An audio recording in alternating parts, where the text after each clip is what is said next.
All right, let's just dive into this game, man. I don't think we have anything else to talk about. So, apparently, just starting off, we already mentioned it, but Trey Jones, he's going to be all right. Seems like it's just a sprain, no structural damage. Damage. Oh my gosh, damage. So he probably won't be back Tuesday. With a sprain, and knowing how the Spurs are, they might hold off a little bit. So maybe we'll see him on Friday. That's my assumption. You guys can let me know what you think in the chat, but I think Friday. Damish, yeah, Damish. I don't know what I said. All right, it's late. All right, let's go ahead and dive into this. So this game, I have to say, was the most impressive win of the season. Okay, very impressive win. So first and foremost, let me go ahead and throw this out there, and this is not taken away from anything that the San Antonio Spurs did. Okay, not taking away anything, but apparently, just listening, because I like to not necessarily just watch the Spurs broadcast. I like to watch the other teams broadcast because I don't want to just listen to, Sean Elliott and, they just agree with everything that we agree with. They're pretty unbiased with stuff. I mean, they're going to be biased. Everyone's biased, right? But, most of the time I always agree, and I just wanted to listen to what other teams are saying. It was a lot of crying from the Kings, okay? A lot of crying. But they did say that the Kings this season have really struggled with letting teams come back on them and struggling to close teams out in the fourth quarter. So they said that pretty much early on. And you can, if you were paying attention to the game and you were looking at the Kings, obviously we were focused on what the Spurs were doing, but the Kings, they definitely looked like they started to have their heads hanging low, okay, near the end of that game. And they had the face as if, okay, this is about to happen again, right? But the Spurs took advantage of that. That was us last season, and it seems like this season, we're coming into these games regardless of how we start off. We have the mindset that we're going to win it, that we're going to come back and we're going to get the job done. And you just love to see it, especially a team that's actually becoming finishers, right? They're actually becoming finishers. You love that. So overall, all praise to the San Antonio Spurs. Just wanted to throw that caveat out there that the Kings do have a knack for losing leads, but that's okay. That's okay. The Spurs did what they were supposed to do and finished this game. Did what they were supposed to do. I like the Kings broadcast team. Should have watched them today. Yeah, they're pretty decent. They were complaining before getting into this game. They were complaining about that last play in which they said that Wemby went over the back. In my opinion, I don't think so. It looks like Sabonis was grabbing Wemby's arm as well. So, in my opinion, I thought it was a pretty good no call. I mean, he's tugging on Wemby, kind of pulling him back. I mean, Wemby's getting boxed out, but he's freakishly tall. Like, I don't know what he's supposed to do there. And they said that Wemby, like, had him around the neck. And I'm like, whatever. But they also pointed out that, hey, the Kings had many leads and had lead for a long time in this game and still managed to lose. So I just love that the Spurs kept their composure, and it never seemed at any point that it was out of control. Like in the first quarter, I really was just scratching my head like, you guys are way better defensively than this, right? It seems like the Kings punched us in the mouth and the Spurs weren't really expecting that. But then as it went on, they got their toes underneath them and was able to fight back. Great fought game. Very great fought game. The crazy thing about this game though is they beat us in every category, man. Hold on. Let's go to team stats. They destroyed us in basically every category. Hold on. Let's see. Their largest lead was 17. Our largest lead was 6. They did get more fouls called, but points in the paint, 52 to our 28. Fast break points, 24 to our 4. Total turnovers, 10 to our 16. Assists, same. Steals, they had more steals. Blocks, we have 4 more blocks, so that's actually much better. Rebounds, 51 to our 38. I mean, they beat us in every category. Free throws were just about the same, but the one area that we just destroyed them in was 3-point shooting. That's what kept us in there. So 3 was the X factor. 3 was undoubtedly the X factor. You lose this game without those threes because they destroyed us in the paint. Absolutely demolished us in the paint. So yeah, it was a strange game. And this is the one thing, and I had this complaint when we had him. You know, no offense, not saying that he's a bad player. Obviously, he's a great player. But DeMar DeRozan, dude, the way that his game is played in modern NBA, it's really hard for you to lean on him to come back to finish games when the Spurs are shooting this high of a clip at 3-point range. Because if DeRozan had a 3-point shot, I think we lose this game. I mean, every single shot he took was a 2-pointer in the paint. Not bad shots, great shots. But at the same time, man, I mean, you're attacking Keldon, I get it. But like, the fact that he won't take a 3-pointer to help the team out, I mean, it's just bad. I don't know if did he take a 3 in this game? Maybe I missed it. Hold on, maybe I'm just tripping. He took 1. He took 1 3. And they desperately needed 3-point shooting to even stay on point. Because that's the thing, they stay on point with us. Because that's the thing, they continuously got into the paint. They continuously beat us around the rim. But when we're shooting at that clip, we're gonna have to do something. All right, so let's go ahead and just talk about every single player. If you guys got any thoughts, you know, you throw it into the chat. You know, I'll take a look. Oh yeah, we'll get to Keldon. All right. So Julian Champagnie, he was great. He was awesome. The team as a whole was pretty great from 3. So I won't just focus in on that because I just think everyone was pretty great, other than Castle and Chris. But hey, they still hit some pretty nice, especially Chris. He hit a really nicely timed 3 at the end of the game. So it was fine.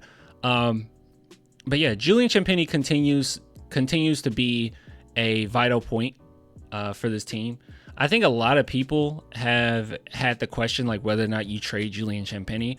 I don't see any reason to do so, especially when he makes like no money. They pay him a penny a game. What's the point? He outplays his contract every single game. I don't see any reason in moving him. Now, as far as the bigger picture, does he come off the bench? Does he start? I still think that he's a bench player, and I still think that Devin Vassell is the starter for this team. But if they wanted to play it this way and have Devin come off the bench, that's totally fine, and still have him finish games. That's totally fine. But anyways, Harrison Barnes, he didn't have the best game in the world.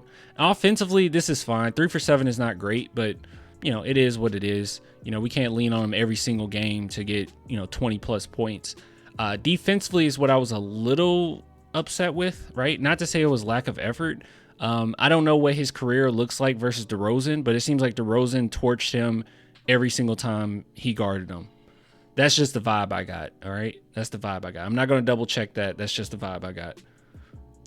If you guys saw something differently, you can let me know, but that's what I saw. But moving on.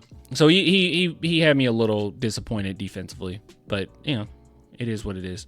Victor Wembanyama, he was really good. It was kind of strange with Vic, the beginning. How do I explain it? He is such a great player till it's hard to even critique when you look at stats like this, It's like 37 minutes, 34 points, 11 for 17, 14 rebounds, 11 assists. That's a career high, I think. Assists is a career high. 3 blocks. And yet and still, something was still off offensively. At the beginning, it felt like in the first 2 quarters, maybe first 3 quarters, he wasn't really using his fundamentals that well. It was strange. It's hard to explain. You guys know what I mean? He always slow to start off. Usually he goes into these games and he just fires from 3 immediately. I don't know if that was the case in this one. It was weird. The first couple quarters, what? Yeah, I don't know. I just don't think he was really using his fundamentals offensively or defensively. It was strange. Especially defensively. I thought he would be more of a menace early on. They were just kind of getting whatever they wanted around the rim. I don't know. Wemby shot 5 for 7, technically speaking. 2 of those were heaves. I don't know. I agree. He did a bunch of dribble handoffs, but he was missed in the paint like 10 times more than usual. Okay. So it's not just me. It's really hard to critique Victor Wembanyama because he's so great, right? Like, you look at this stat line, it's like, what are you even talking about? I guess you felt that too, man. Yeah, it was just strange. The first few quarters were just weird. Bro is unguardable down low. He really is.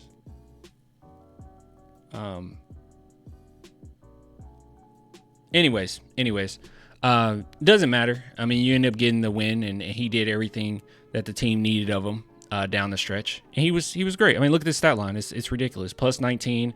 I mean, undoubtedly, statistically, he was a net positive for our team. So I'm not going to sit here and just harp on it. It's just, I hope people know what I'm talking about. It's weird. It just felt off. That's all I'm saying. It just felt a little off the first few quarters. But the last quarter, he was on it. He was great. Moving on, Chris Paul, and this is to Victor Wembanyama standards, by the way. This isn't basing it off of everyone else's standards. To his standards, he was off. Chris Paul was really good. He had a terrible turnover at the end because he only had 2 turnovers during this game, but one of them came at the worst possible time. But then he immediately hit a 3 to make up for it. Great pass by Victor Wembanyama, by the way. Kings didn't know what to do. They were like, we were shooting threes so well till they no longer could double Victor. So that was good. That's a really nice showing there. Steph Castle, 3 for 12, 2 for 7 from 3. I feel like this is the first game that fans are coming out and saying Steph had a bad game. I think the problem, too, with this game with Castle is that at the end, his matchup wasn't necessarily giving us too many problems. So his offensive inability to produce offensively really showed, because defensively he didn't really have to do as much. Like, his task at the end wasn't as tough. So bringing Julian Champagnie at the end was masterful from Coach Johnson. Made immediate impact and opened up things quite a bit. But yeah, this is just one of those games where, yeah, Castle offense was bad, which he's had games where his offense has been pretty bad before. But then we weren't necessarily leaning on him too much defensively at the end. You know, he did great though. He did great. Most of the game, his defense was fine. It's just at the end, we didn't really need him as much. So I think it was a good and timely switch out to Julian Champagnie. Moving on, Zach Collins. So, does anyone know what happened with the Zach Collins situation? I saw Spurs Twitter basically saying, "Oh, finally, he's blacklisted. Like, oh, he's not going to play anymore. They finally benched him." Did something happen? I thought it was kind of strange for him not to play at all. I felt like we really needed him in this game. And man, I'll tell you, Bassey, only 6 minutes. That was the longest 6 minutes I've ever seen. Bassey ate his minutes. Bassey happened. Okay, Bassey earned that playing time, but like, Collins was out for a long time, guys. I mean, Bassey was getting steamrolled in this game, which this isn't always going to happen. It's just Sabonis is that good. But man, he was getting steamrolled in this game. Yeah, he was awful today. This 6 minutes felt like the longest 6 minutes of my life. I could have sworn he at least got 12 to 14. Yeah, look, 6 minutes, negative 14 plus minus. They went at him, dude. They went at him. What the heck? Was there a fight between the Rockets and the Thunder? I see a clip over here. They were fighting. Oh, of course. Of course it's Dylan Brooks. Yeah, we don't like Dylan Brooks. We don't like Dylan Brooks around here. Fake fight? Yeah, it was Dylan Brooks. Anyways, so yeah. Anyways, Zach Collins, I don't really have much to say. I mean, he was in for only 6 minutes. He wasn't that great. The one thing I don't like about Zach Collins, okay, this is the only thing, all right? Well, I mean, I guess there's other things, but there's one main thing about Zach Collins that bugs me, always bugs me. His vibe. You know, I don't know what it is. It's his vibe. What's the word I'm looking for? It's like his head is often down. It's like he's engaged, but more about himself. I don't know.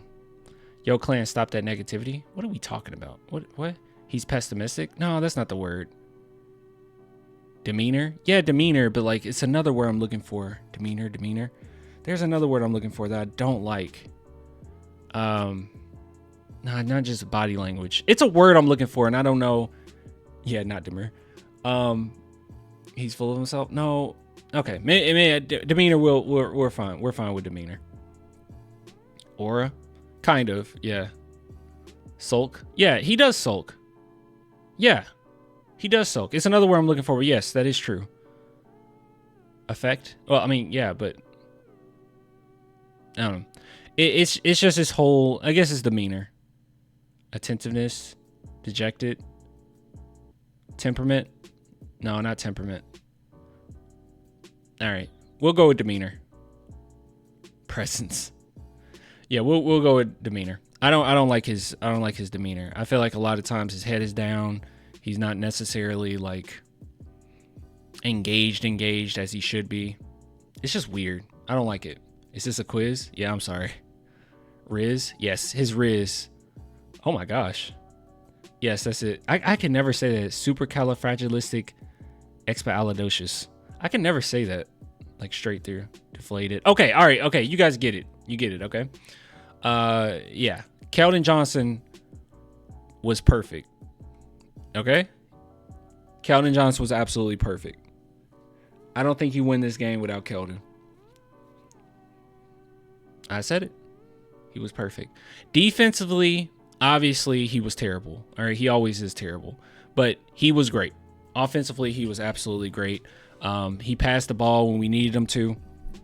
He wasn't forcing too many shots, but honestly, guys, with the Spurs being so bad in the paint this game, this was the type of game you wanted Keldon in. I wanted Keldon to like get as many minutes as humanly possible. I also wanted him to finish this game, even though DeRozan was having a field day, because I felt like at the end of the day, you know, DeRozan just, if we're shooting threes to the clip that we are, DeRozan isn't going to save the Kings, right? So I was like, this is fine.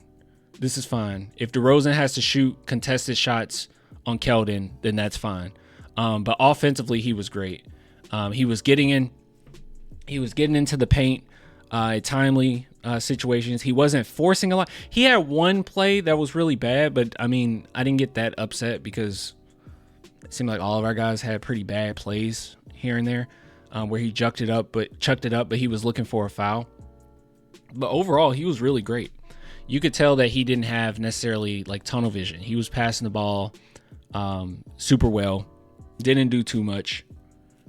He looked like a very good role player for us. And yeah, I liked him this game. Keldon played very well today. He did. But Keldon finished the game, so you got to slander him, especially because of that missed free throw. No, it's fine. It's okay. I didn't expect him to hit all those free throws. It's fine. I feel like this is the type of game that Keldon should have finished because, like I said, offensively he was playing that well, and our biggest threat was who Keldon. Well, it wasn't who Keldon was guarding. I think our biggest threat was Fox, honestly. But big threat down the stretch was DeRozan, and it's like, okay, yes, DeRozan's scoring on him, but the worst case scenario is DeRozan constantly hits 2-point shots, and we're killing them with threes. So we'll probably make up for it. So I just wasn't that upset. You know, I just wasn't that upset. I didn't think Keldon did anything that really warranted to take him out in that fourth quarter. Especially with the lineup that we had, because the Spurs are really struck. So here's the thing. This is why Keldon came into so clutch in this game in particular too, is they were able to put him on Sabonis at times, which it wasn't the best thing in the world. Didn't look the best thing in the world.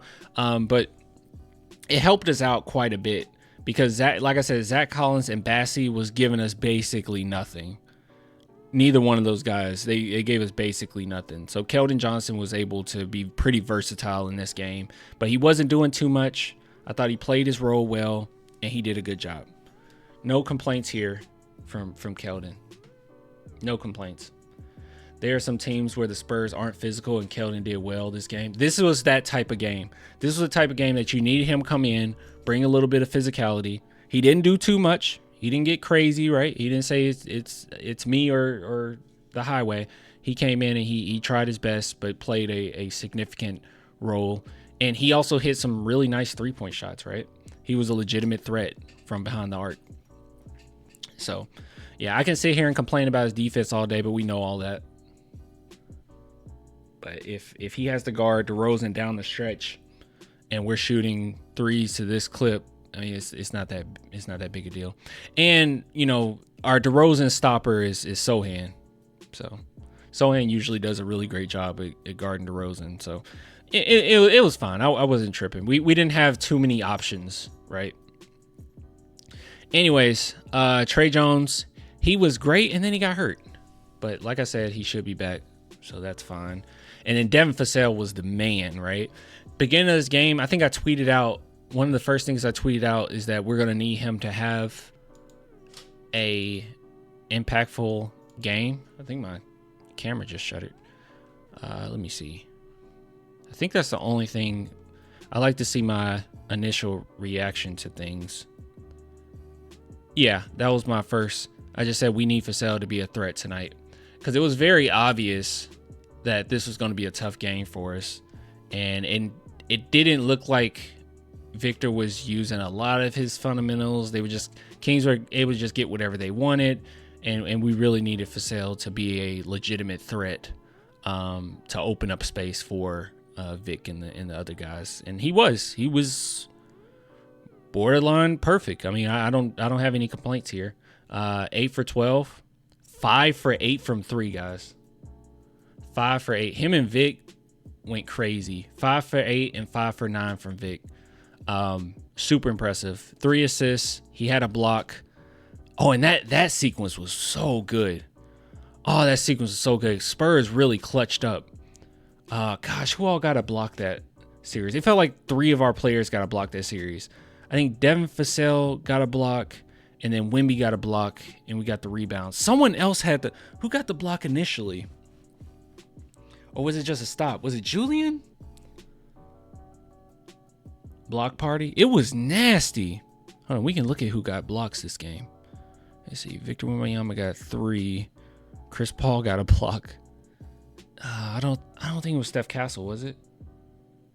Julian? Okay. CP disrupted the play. You might be thinking of another play. Juju? Yeah, I think it was Julian. So Julian got the block, and then Vassell got the block, and then Wemby got the block, and we got the rebound. That was nasty. Trey Jones block? Oh, wait, Trey Jones blocked? Was it Trey Jones? When did this happen? Is it the fourth quarter? I knew we were clutching up. Let's see. We're going to figure it out. It was a bunch of blocks. I wish I could show all the quarters. Control find. Let's do block. All right, Julian Jampini blocks. Nah. Let's see. Okay, so maybe it was in the second quarter. I mean, third quarter.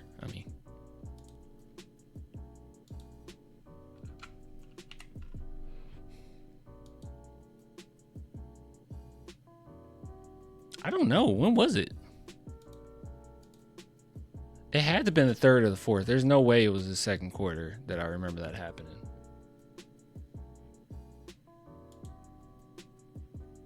Maybe it was just third quarter.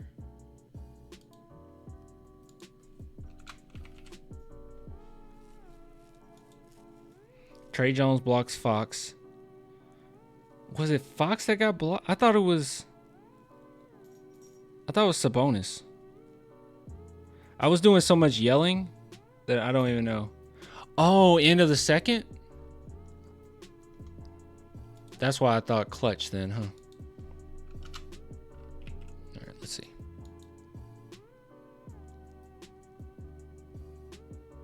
Okay, so something wasn't. Okay, something wasn't called as a block. All right, something wasn't called as a block.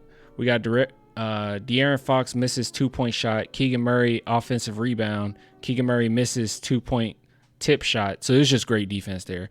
Sabonis offensive rebound. Then Devin Vassell blocked Sabonis. Sabonis got another offensive rebound, and then Victor Wembanyama blocked him.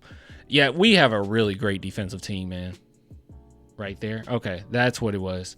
That's why I was thinking third quarter, because it was literally the end of the second, and they clutched up. And we needed to clutch up at the end of this game. Yeah, really impressive. Really impressive. Our team was great. They were great. And a lot of people have brought up like, oh, we're a second half team. And yeah, we can be a first half team too. I just think they just know how to finish games now. Which, you know, I definitely expected us to finish more games well with the addition of Chris Paul and Barnes. But everyone's clutching up, man. Everyone's being great down the stretch. They learn so much so quickly. And okay, so that's all I really have about this game. Let's see if there's anything in the chat that I will want to address. Honestly, there's not much for me else for me to say, man. They were awesome. It was fun. I guess we can talk a little bit about the Tuesday game. So you said, do we beat the Suns Tuesday? I think we have a chance. I think the Spurs, I think this team, especially when you're this good defensively, you can beat anybody. So let's see, top. I think we're still top 5.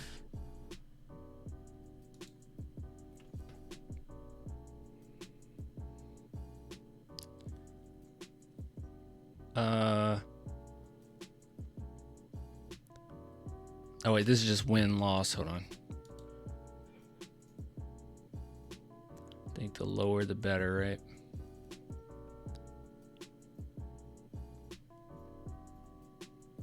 Oh, maybe we're not. Are we out? Are we out of the?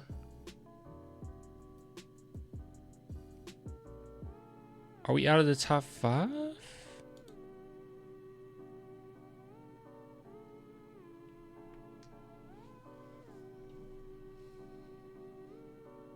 Is this right? We're 13 now, as far as defensive rating. We were top 5 for the past few weeks. Did you guys know this? As far as defensive rating, I mean, that's still really good. Top 13 is still really good. I just thought that we were. I mean, it's so close till we're right on par with the Celtics, basically. I mean, 112 to their 111. I mean, we're right there. Look at the defensive rating. That's what I'm looking at. Let's see. See if I can find something else. Let's see. Fox Sports. Was that?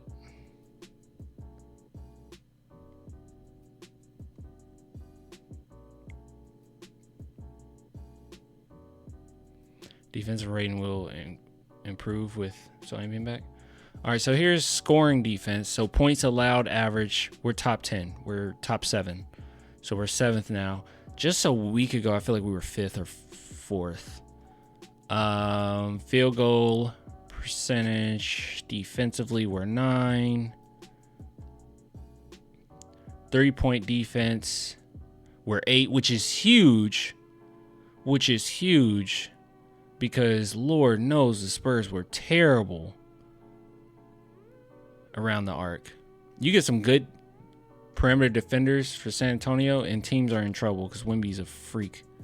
Defensive rebounds, people forget about that. We're 8th. Opponent assists and turnovers. So Spurs are 5th. Yeah, we're one of the best in the league in all these categories. Points in the paint defense, 13th. guess that's all we got. Anyways, so some people have thought about the Suns, whether or not we beat them and whether or not Sohan starts. And I really don't see a reason in Sohan not starting. I know it's going to be kind of weird, especially with Harrison Barnes playing as well as he has.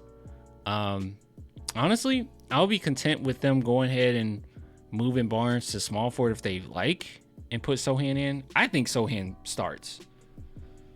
Does it matter in the long scheme of things? No. I mean, Lord knows that our bench needs as much help as it possibly can.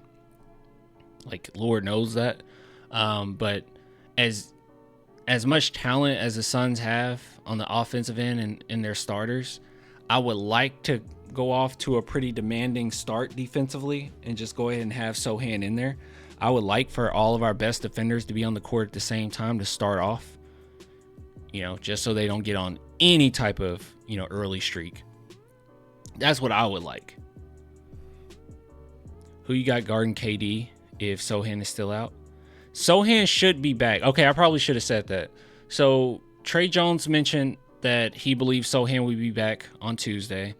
Shout out to Saint Juan. I brought this up before, but he took a picture with Sohan back on the 17th, and Sohan told him, oh yeah, I'll be back at the beginning of December.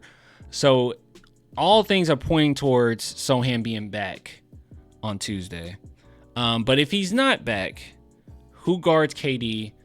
I don't know. We just pray. Honestly, we just pray. I don't know. I think you're going to see a lot of Keldon on him. You're going to see a lot of Barnes on him. I don't know. I don't know how I feel about Champagny. Yeah, probably Champagny. I don't know how I feel about Castle taking on that assignment. That would be a lot. That's another indicator, right? Sohan just dyed his hair.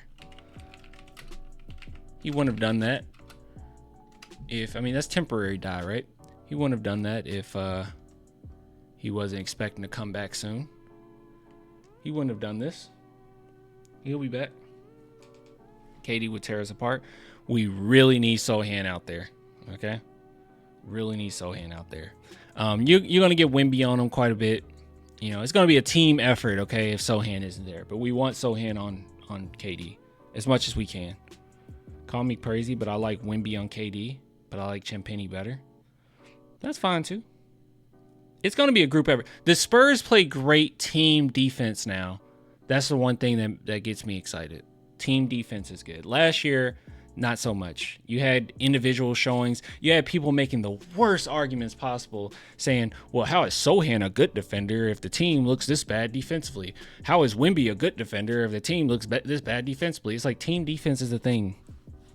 And I think our team defense is much, I don't just think that, I mean, it's objective that our team defense is much better than it was. I want that to be his assignment. I don't even know which part. Don't worry, guys. I'll guard KD in 2K. All right, we're good then. Wemby one-on-one with KD would be crazy. We've seen it. Now, that first year, KD, not to say he torched Wemby, but he got him on a few plays. He made Wemby look silly on a few plays. But Wemby should have a really great game. I think we beat the Suns.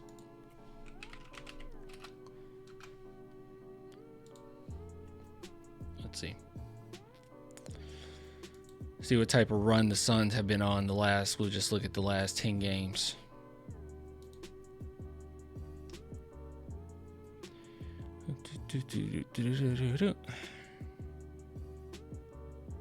All right. So they lost to the Kings in overtime. And then they beat the Jazz, who hasn't. And then they lost to the Kings again. And then they lost to the Thunder. And then they lost to the Timberwolves. And then they lost to the Magic. And then they lost to the Knicks. And they beat the Lakers by 30. Then they lost to the Nets. And then they beat the Warriors. So we're getting them off of a win, so that's good. I do want to get them off of a win.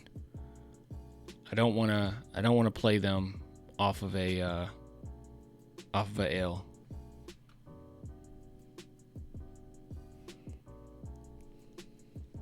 We beat the top 3 West teams. Spurs are totally fine.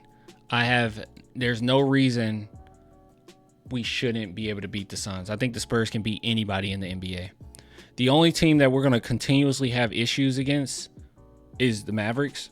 I just don't think we match up well with them. Mavericks and the Rockets. I almost said the Hawks. The Rockets. We do not match up well with the Rockets, man. What was your projected win? I projected we win 44. And if we win 44, I still don't think that that's play-in. It could be, but I don't think it is. Because last season, 44 wins got you right out of the play-in spot.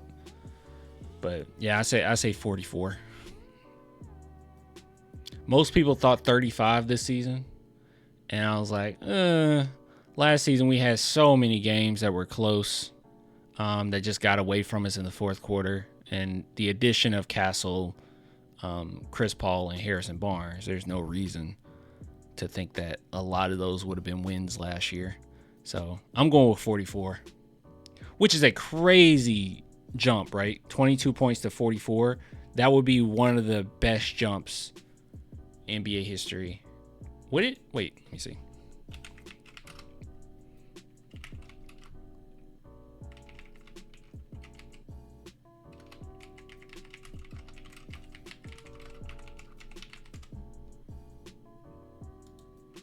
Let's see, 5 best single season turnarounds in NBA history. We looked at this before. I just don't remember it. 42 win. So mine is a 22. Okay, maybe it wouldn't be one of the best. 36 for the Spurs. 35 Spurs. 33 Suns. 32 Celtics. Okay. It'll be pretty good. I guess not one of the best ever, but really good. I'd say 30. You still going with 36? I'm going 44. 44 will be insane. I have no reason not to think. I mean, we're basically on pace for that already, right? I mean, we're a little above 500. We're basically on pace for 40 wins. The way the Spurs are playing game in and game out, I don't see a long losing streak happening. I can see them continuously being 500 or winning, a few games, lose one, win a couple games, lose one. I could see it. This isn't going away. This defense is not going away because the Spurs thus far haven't even been. This isn't even their final form, right? It's like Dragon Ball. This isn't even their final form. Everyone's been injured. We're playing better now than the first 10 games. Basically on pace for 40 wins, and we only played one Eastern Conference team so far. I didn't even think about that. Being a young team, you may still lose some head scratchers, like Utah. Well, yeah.